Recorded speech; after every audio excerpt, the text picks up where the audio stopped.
Joining me now is Congressman Matt Gaetz of Florida. Congressman Gaetz represents the 1st District, which just happens to have more active and retired military personnel than any one of the 435 congressional districts in the entire United States. He's also the author of the book Firebrand. He is somewhat of a firebrand himself. I think that would be an appropriate description, and a dear friend of mine. Matt Gaetz, welcome, and let's just begin by your assessment of the day's activities in Washington.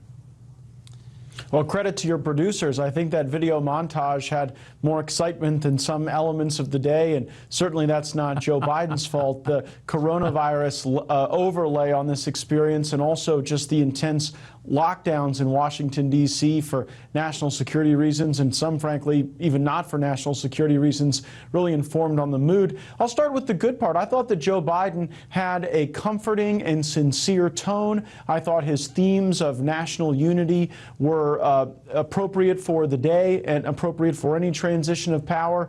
But if I have a critique, it's that once the speech was over, Joe Biden went right into the White House and did all he could to try to change direction on some of the policies of the last administration that were very successful. You know, I know, Governor Huckabee, it broke your heart and mine and all of our fellow Americans when we saw these caravans of folks coming from Central and South America, where children were trafficked, they were abused, they were bought and sold, rented to get people across the border. President Trump really had an asylum policy, a border security policy that ensured that there wasn't that incentive for that bad behavior. And here on day one, you see the caravans reassembling and Joe Biden, almost repurposing the wall into a welcome center on the southern border with his decision to halt construction and then make these changes to asylum laws. And then President Trump always ensured that we put America first. If you compare President Trump and President Biden's inauguration speeches, if Joe Biden's was a warm embrace, Donald Trump's really was a critique. He told the American people that the folks in Washington were doing them harm. They weren't working for their best interest, and it wasn't about Republican or Democrat. It was about whether or not we put our country to work for our people. With Joe Biden's first efforts, he re-engaged us in the America Last organizations like the World Health Organization, and he recommitted our country to the Paris Climate Accord, which I'm sure, while making our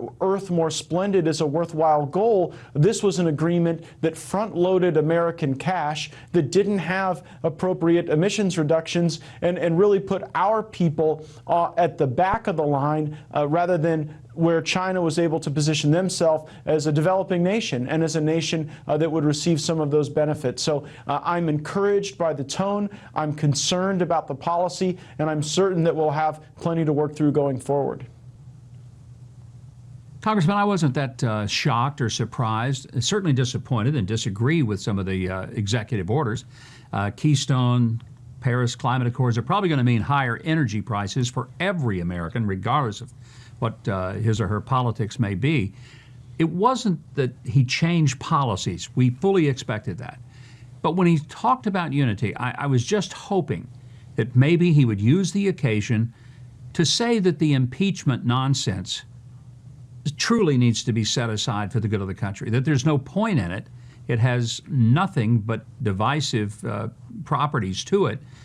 And give the 74 million people who didn't vote for him something more than words, perhaps even say they shouldn't be shut out of their jobs in social media and yelled at public places because they voted differently.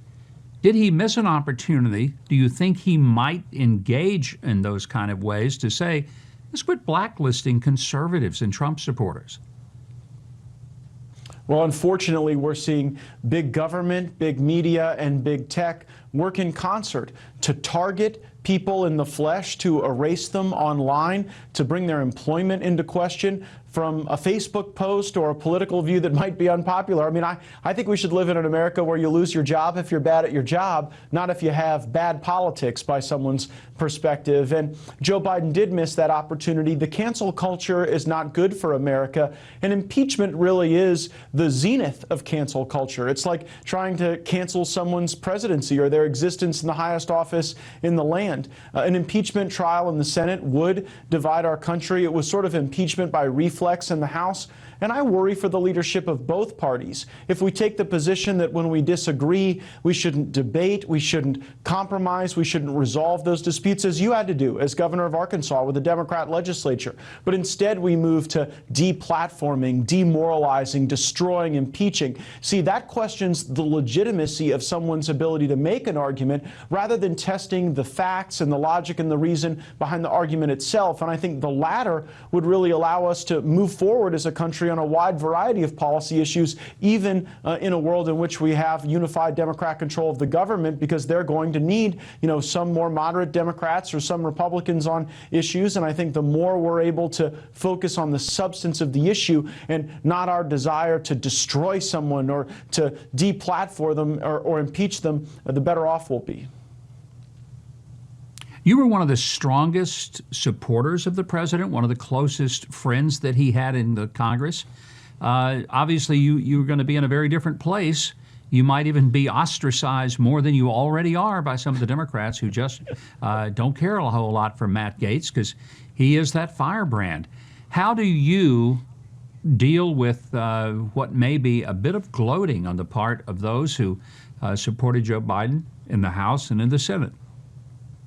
Hey, they are gloating because they have the ability now to execute on policy. And certainly when you have unified control of the government, that is the opportunity that presents. But I do believe that in the minority, we have a meaningful obligation to contribute to debate. We have to provide a reasonable alternative for the American people. And I think we have to continue President Trump's legacy by talking about the benefit that comes to the folks throughout our great nation when we do orient our government to the service of our people, not to the elite, not to foreign interests abroad, not to special interests at home. And there may be some government reform issues where we can work together. Governor Huckabee, I'm the only Republican in the United States Congress who doesn't take any PAC money, no special interest money from the lobbyists or the political action committees, because I figure the American people ought to be our one and only special interest. So on some things, we may be able to shed our partisan divide and work together for better government for everyone. And Joe Biden said that's what he wanted to do. I take him at his word. But again, I'm also concerned about the trajectory of some of the policy decisions that would have America back to the old days of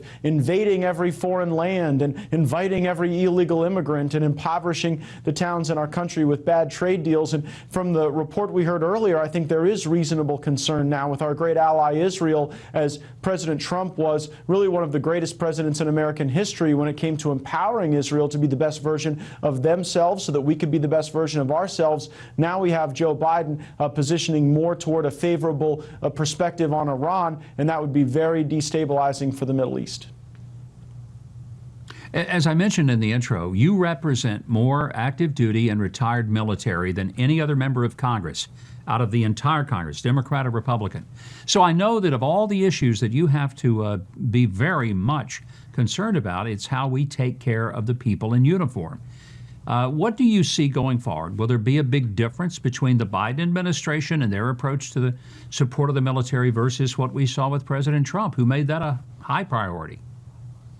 Well, President Trump had the revolutionary perspective that at the VA, for example, the number one thing that we should care about is the actual care for the veterans, not the unions, not the bureaucracy, not the flowcharts, but the actual care to our service members and their families. I hope we don't lose that. I'm glad President Trump was able to get so much of his agenda into law through the Veteran Choice Act, but we also need to ensure that when there is a fight that is necessary and just, that America's troops have the equipment, the training necessary to vanquish any foe at any time. Now, I don't think we ought to use that might every opportunity that we could see, but we have to have the ability to do that. President Trump rebuilt our military. I hope with Joe Biden we don't see a military that is under-resourced and overstretched, because frankly, that's what we saw from the two presidents before Donald Trump. There was a big focus on not just the president, speaking of President Trump, but the movement that he created. The 74 million people who voted for him didn't always agree with his personality. Maybe they didn't like the tone of his tweets, but they did like the policies that put America first, that put a lot of American manufacturing jobs back in place, renegotiated trade deals, reset the entire Middle East peace process. Where do you see the movement going? President Trump perhaps retires and maybe has some role to play, but is there a movement that outlives Donald Trump? What does it look like in the future? Well, there is a movement, but frankly, Governor, it's under attack from members of both parties right now. Democrats believe that we have to reprogram Trump supporters, that we have to have a cleansing. Some have even suggested truth and reconciliation commissions. And then within the Republican Party, there is an establishment that is attempting to reconstitute, that wants to go back to the old days of the Republican Party, where maybe it was more important what was being discussed at the country club than what was being discussed on the factory floor. And I think that the future for our movement and our party is as a multiracial, multi-generational party of working class Americans who believe that the best days for our country are ahead of us and who don't feel the need to apologize for America.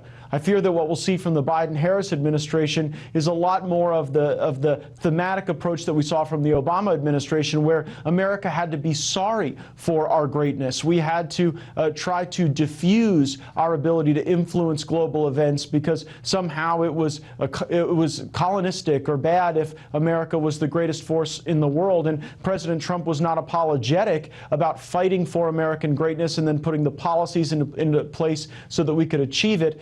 We'll see what we get from Joe Biden, but the early indications are that he is going to be a globalist and not someone who puts America first. And I think that presents an opportunity for the people who believe in America first to really rally around that cause and to present an alternative to the American people that we hope they come back to in the next election.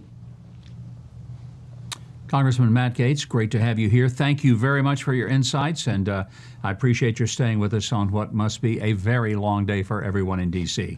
Good to see you. Thank you, Governor. This is Congressman Matt Gaetz. If you liked that video, make sure you like and subscribe to our YouTube channel, follow us on social media, and join us on our daily podcast, Hot Takes with Matt Gaetz, on your favorite podcast listening platform.